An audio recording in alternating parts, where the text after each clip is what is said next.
ser encerrado, igreja. Tem mais alguém para Jesus nesta noite que foi tocado? Levante a sua mão. Tem alguém que quer aceitar Jesus? Levante a sua mão bem alto para a gente estar vendo aqui. Ei, tem mais alguém para Jesus?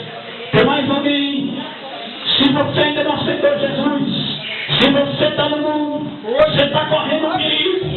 A igreja não só tem que estar preparada para quando Jesus voltar, não, irmãos. Quando já dormir pensando que vai acordar amanhã para ir trabalhar, amanhã se morre.